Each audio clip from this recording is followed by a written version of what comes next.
ನಮಸ್ತೆ ಟಿವಿ 20 ಕನ್ನಡ ವಾಹಿನಿಗೆ ಸ್ವಾಗತ. ಪಾರಿವಾಳದ ಹಣದ ವಿಚಾರವಾಗಿ ಇಬ್ಬರು ಯುವಕರ ನಡುವೆ ನಡೆದ ಗಲಾಟೆ ವಿಕೋಪಕ್ಕೆ ಹೋಗಿ ದರ್ಶನ್ ಎಂಬಾತನ ಮೇಲೆ ಅಪ್ರಾಪ್ತನೋರ್ವ ಹಲ್ಲೆ ಮಾಡಿದ ಘಟನೆ ಬೆಳಗಾವಿ ತಾಲೂಕಿನ ಬಸ್ತವಾಡ ಗ್ರಾಮದಲ್ಲಿ ಗುರುವಾರ ರಾತ್ರಿ ಜರುಗಿದೆ. ಬಸವನಗುಡಚಿ ಗ್ರಾಮದಲ್ಲಿ ಇರುವ ಅಪ್ರಾಪ್ತನ ಮನೆಗೆ ದರ್ಶನ್ ಕಡೆಯವರು ಸುಮಾರು 15ಕ್ಕೂ ಹೆಚ್ಚು ಜನ ರಾಡ್, ಪೆಟ್ರೋಲ್, ಕಲ್ಲುಗಳ ಸಮೇತ ಆಗಮಿಸಿ ಮನೆ ಧ್ವಂಸಕ್ಕೆ ಯತ್ನಿಸಿದ್ದಾರೆ. ಈ ಕುರಿತು ಮಾಳಮಾರುತಿ ಹಿರಿಯ ಭಾಗ್ಯವಾಡಿ ಪೊಲೀಸರು 7 ಜನರನ್ನ ಬಂಧಿಸಿದ್ದಾರೆ.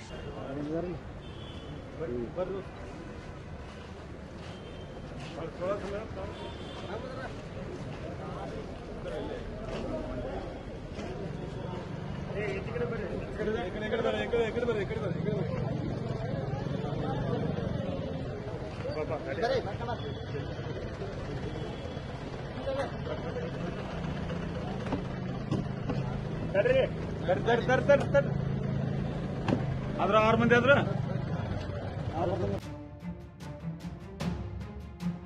ಕನ್ನಡಿಗರ ಮೆಚ್ಚಿನ ನಿಮ್ಮ ಟಿವಿ 20 ಕನ್ನಡ ವಾಹಿನಿ ಇದೀಗ ಟಿವಿಯಲ್ಲಿ ಲಭ್ಯ.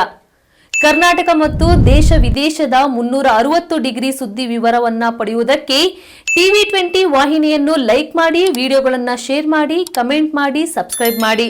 HCN ಕೇಬಲ್ 842 ನಂಬರ್ನಲ್ಲಿ ಹುಕ್ಕೇರಿ ತಾಲೂಕು ಹಾಗೂ ಸಂಕೇಶ್ವರದ ಸುತ್ತಮುತ್ತಲಿನ ಹಳ್ಳಿಗಳಲ್ಲಿ ಲಭ್ಯ. PCN ಕೇಬಲ್ 129 ನಂಬರ್ನಲ್ಲಿ ಹಾರುಗೆರೆ ಸುತ್ತಮುತ್ತಲಿನ ಹಳ್ಳಿಗಳಲ್ಲಿ ಲಭ್ಯ. ರಾಯಬಾಗ್ ಡಿಜಿಟಲ್ ಚಾನೆಲ್ ಕೇಬಲ್ 80ನೇ ನಂಬರ್ನಲ್ಲಿ ರಾಯಬಾಗ ತಾಲೂಕಿನ ಸುತ್ತಮುತ್ತಲಿನ ಹಳ್ಳಿಗಳಲ್ಲಿ ಲಭ್ಯ. UDCN ಕೇಬಲ್ ನೆಟ್ವರ್ಕ್ ಉಗಾರ ಸುತ್ತಮುತ್ತಲಿನ ಹಳ್ಳಿಗಳಲ್ಲಿ ನಿಮ್ಮ ಟಿವಿ 20 ಕನ್ನಡ ವಾಹಿನಿಯೂ ಲಭ್ಯ.